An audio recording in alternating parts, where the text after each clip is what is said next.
Mega love shoutout guys. Again, meron tayong issue dito sa trust rating survey na lumalabas sa apat na naging presidente ng Pilipinas. Yung pinaka-latest. Umpisan natin yung pinaka-latest.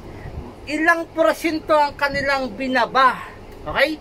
I-start natin si Gloria, follow by Aquino, Duterte, at ngayong kasalukuyan si Marcos. Okay? Start natin. Comparison ba? Tignan natin. Comparison kung ilang porsyento ang binaba. Kasi usually guys, pag nanalo yung presidente, ay matik yan. Yung popularidad niya, bumababa habang tumatagal. So pag-usapan natin, sa 2 years, pare-parehong 2 years siya na kanilang termino na nakalipas na 2 years. I-compare natin, comparison ba? I-start natin kay Gloria. Ang trust rating ni Gloria mula nung naupo siya, and then after 2 years, from nakalagay dito ay makinig. 49% down to 45%. So lumalabas si Gloria guys ay from 49% down to 45. May percent por 4% ang kanyang binaba yung 2 years na kanyang pag-upo. Yan po si Gloria. Okay? President Gloria Macapagal Arroyo. So second, sino? Si Aquino. Nung si Aquino po ay umupo, kakaupo niya bilang president after 2 years, okay? Nung kakaupo niya, ang kanyang trust rating ay 79%. 79% after 2 years ay naging 67% na lang siya guys, 67%. So 79 minus 67, nagkaroon siya ng negative 12%. 12% yung binaban ng kanyang trust rating. At yung pangatlo, ito yung talagang kakaiba.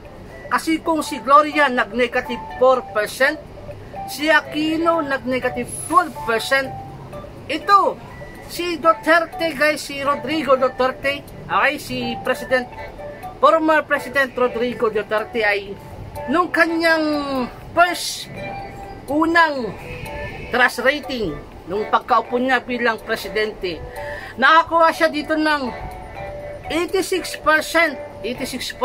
After 2 years, hindi siya nag-negative, nag-plus guys, nag-plus.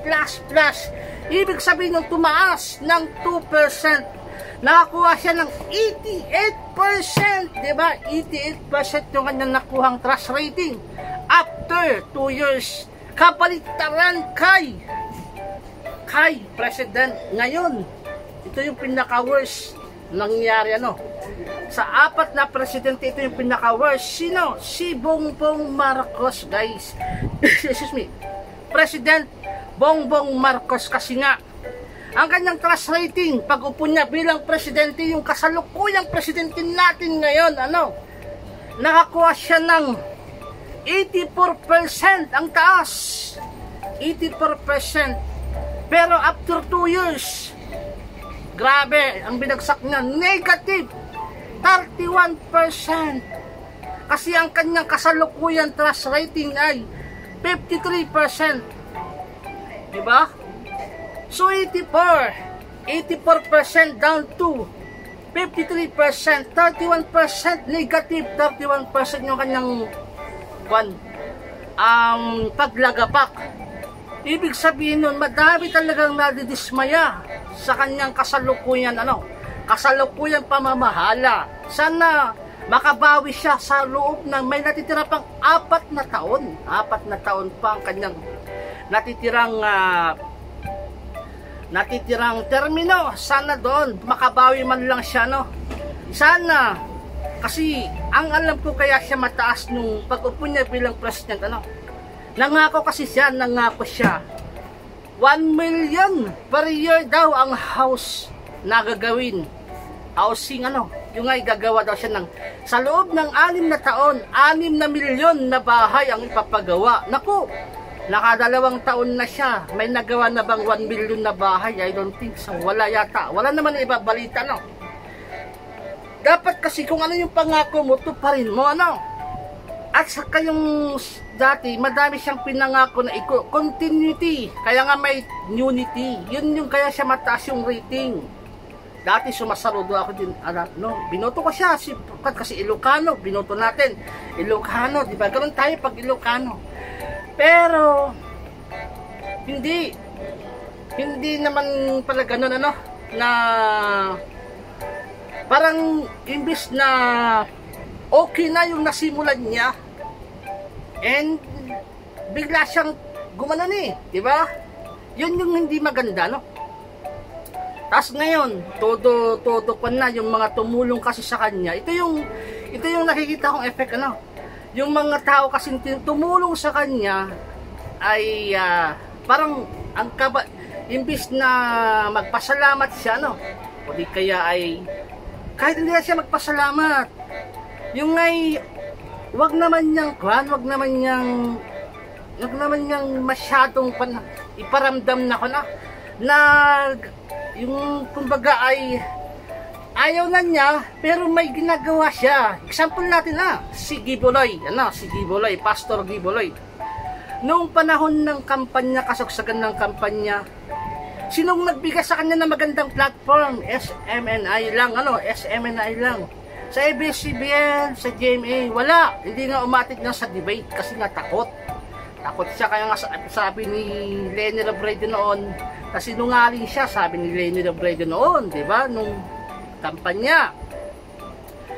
Tapos sinuportahan siya ng mga Duterte, pero anong ginagawa niya sa mga Duterte? Grabe, Then yun yung big effect. Hindi pa natatapos doon. Wala kasing nagawa sa loob ng 2 taon. Ang daming nagrereklamo ngayon kaliwat kanan daw yung mga krimen, ganun. Tapos mataas ang bilihin. Kasi parang ang lumalabas na priority lang talaga nila ay tatatlo: West Philippine Sea, Duterte, Gibuloy. Yan lang umiikot. Yan lang ba nakapokus? Bakit si Gibuloy, yun nangyari kay Gibuloy, may patong yung ulo niya ng 10 million, di ba? 10 million daw yung galing sa private sector, Kalaan niyo yun, galing sa private sector, 10 million. So, puspusan. Gusto nilang ipakulong si Gibuloy, Seaman. Wala naman sanang problema doon kung yung mga kaso ni Gibuloy ay nanggaling sa wait lang, may customer. Na-dismiss na yung ibang kaso ni Gibuloy pero binuhay ulit ng DOJ. Alam niyo ba yung si DOJ, si Secretary Gilbert Rimulya ba yun, yung dating congressman?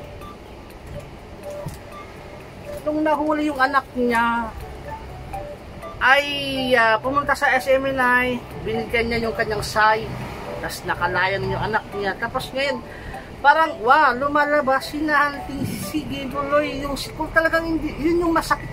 Kung sino yung mga tumutulong sa'yo noon, kinakalaban mo na ngayon, di ba? Grabe.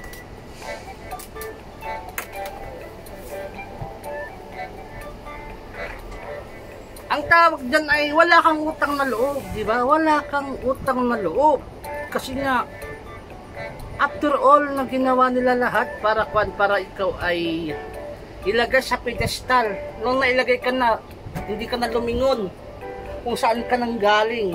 Kaya siguro yung nare-rest ng mga Pilipino. At saka isa pa, ay, sige magbasa tayo. Masyado na tayong madaldal. Sana, ako guys ay, hindi naman ako sa, kumukontra sa kaya lang ay nakikita na kasi natin, wala naman lang na-improve, pero may 4 na taon pa. Sana matapos niya yun, ma-realize niya na kung ano yung mali, kasi may mali talaga. Dati, pag napansin niyo po dati kay PRRD, yung kanyang cabinet member, parang nagpapagalingan sila. Then very transparent yung mga budget. Ngayon wala. Di ba? Parang asan yung pondo? Ayuda lang ba? Wala, di ba? Walang major na infra na nagawa. Unlike sa panahon ni Duterte, ang daming tulay, di ba? Ang dami. Kasi nga magaling yung napili niyang DOTR Secretary, Department of Transportation, si Art Tugade.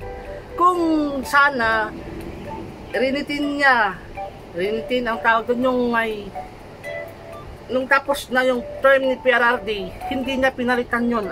Ang ganda na sana, tuloy-tuloy. Kasi matalino si Art Tugade, guys. Sobrang talino yun, mayaman at saka matalino. Walang bahid ng korupsyon. Dahil kay Art Tugade, kaya yung subway sa Pilipinas na umpisahan, siya ang may kwento na.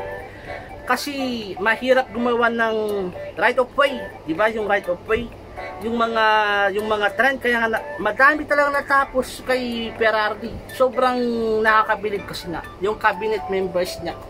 Doon magagaling sila.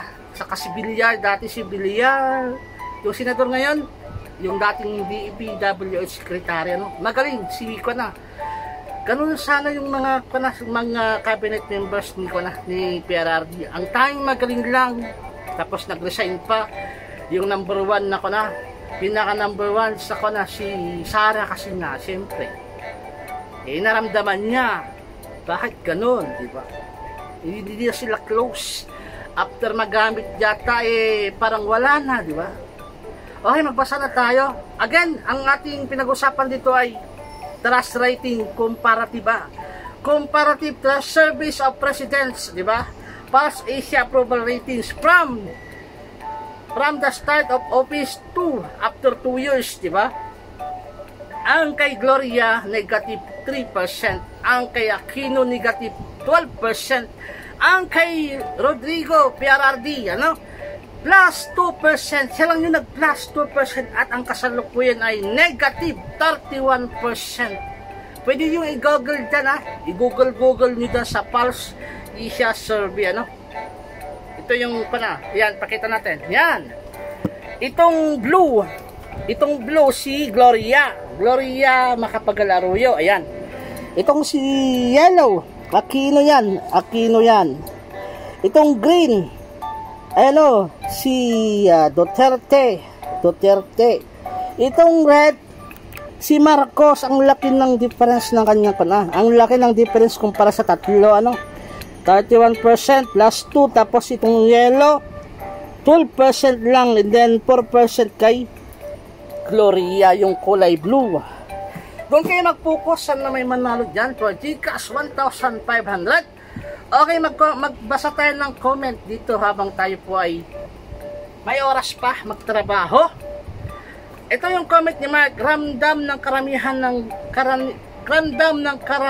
ng karaniwang Pilipino ang malasakit at tapang. Pinapakita rin dito na kung walang Duterte, malamang sa alamang walang BBM ngayon. Totoo. Kasi nung naglaban si Robredo at saka si Marcos, nung Vice President, ay although dikit yung laban, pero natalo siya nung 2016 Vice President. Sabi dito, malamang sa alamang walang BBM, di ba?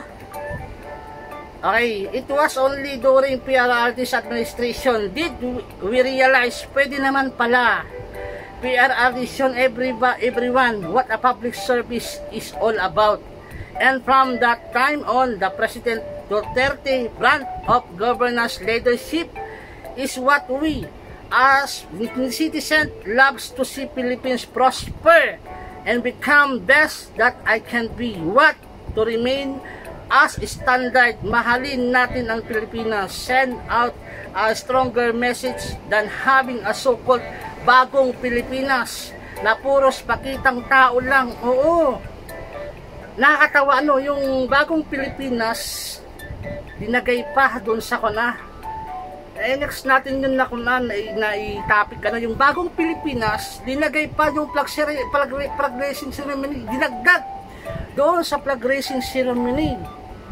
Bakit ganun yung brand of Bagong Pilipinas? Parang pakitang tao lang daw, sabi dito ni Babes Babes Dinglasan. Ayan o, yung kanyang sinasabi, si Babes Dinglasan. Binabasa ko lang dito Next, sabi dito ni Romel Arcangel, sincerity, tugma mga sinasabi sa mga ginagawa.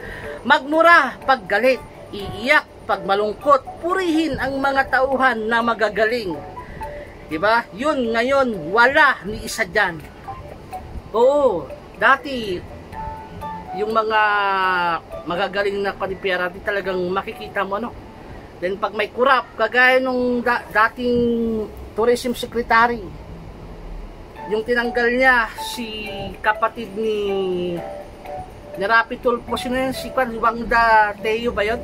Yung dating DN, tourism secretary, nasangkot parang sa korupsyon, natanggal, di ba? Ganun si PRRD, pag nasangkot sa korupsyon yung pantanggal, walang palakasan, di ba? Ganun siya sa kanyang mga kabinet, Ganun siya kahigpit. Ngayon, maraming mga butas-butas yung mga ibang cabinet member, hindi pa mapalitan, dapat. Diba? Totoong tao, hindi plastic. Si PRRD, tama, hindi siya plastic. Okay, next. Political will at sincerity yun. Wala sa iba naging pangulo, diba? Paggawa sa ratings na yan ay kayang gawin ng isang bata, ayan. Hindi masusukat dyan kung kalokohan ng rating, diba? Hindi yan basyan na namumuna, importante, marunong at hindi mapagkunwari, diba? Tapang at galit sa droga, diba? Yun yung maganda dati, kapag kay PRRD, feeling mo safe ka pag ikaw ay nag-iisa. Dati takot yung mga kriminal, yung ngayon nagsitaguan na sila, di ba? Parang safe ka, ganun. Walang mangyayari sa'yo, pero ngayon, nakakatakot ngayon Paano, yun nga, parang wala na yatang drugs on wire, meron pa ba? Kasi wala kang nababalitaan Ayan, maingay lang sila sa sokmate, pero sa totoong tao, nasa putuhan. Yung iba kasi tahimik lang. Yes, dati tahimik lang din ako, guys. Pero kailangan natin ko kasi nakadalawang taon na akong tahimik ka pa hanggang 3 years, 4 years. So, parang ang tingin nila, go lang. Dapat iparamdam natin na, magtrabaho naman kayo dyan. Kasi nga, ay malapit na kayo magkalahati, di ba? Magtatatlong taon na, di ba? 2 years, and then 3 years, 4 years, hanggang 6 years. Anong mangyayari, di ba? Wala. Puro lang bakwan, pa-picture lang, dapat may nagawa. Suportahan natin kung may nagawang maganda. Pag walang magawang maganda, sayang talaga. Okay. Mga Marcos supporters, sinuportahan talaga mula noon hanggang ngayon. Natapos siya kasi nga naniniwala sila pagpabago na yung ginagawa ng mga dilaw. Pagpapalibing kay Apulacay, marami ang nagwala, di ba? Pero ngayon lumalabas na gusto nila. Sila ang mamuno na hindi sila makapaghintay. Ayan. Okay, next. Kung tanongin ako, Marcos Jr. rating 88% ibibigay ko kasi nga wala naman siyang ginawa. Ayuda, concert, travel, spending money at taxpayer. Grabe ang droga bumaba sa Pilipinas. It's all, ayan what is it? People, let's wake up. Kaya nga, di ba? Sa panahon ng Duterte, kumikilos talagang government para sa kapakanan ng taong bayan. Serbisyo talaga ng pisan yun. Nag-lunch break rule, all government agencies mabigyan ng serbisyo kahit anong oras. Yun yung panahon ni President Duterte, ang babait ng mga government official, ang mga government employees. Walang mataray, di ba? Sabi nga ni President Duterte dati, smile, di ba? Nakasmile sila. Ngayon hindi na, di ba? Hindi na pumunta kayo sa mga munisipyo. Yun, di ba? Yun yung effect. Ano pa? Nakikinig si PRRD sa hinaing ng tao. Ayan, siya mismo nakikipag-usap sa taong bayan. Okay? Alright. Ano pa yung kanyang Dati panahon ni Pinoy, pinauso yung lunch break. Diba? Yung panahon ngayon, okay na, parang tuloy-tuloy na. So, sana may nanalo dyan. Ang focus po kayo doon sa sa ating pinapahulaan ay sa mga apat na nakaraan president. 3 pala kasi pang-apat si Kuna, yung kasalukuyan. Sino to? Si Gloria Aquino Duterte, pang-apat si Marcos, ano? Yung mga differences, ano? So, sana next year ulit, after 3 years, maglabas ulit tayo ng mga surveys, ano? Yung mga nangyari sa 4 na presidente, ano?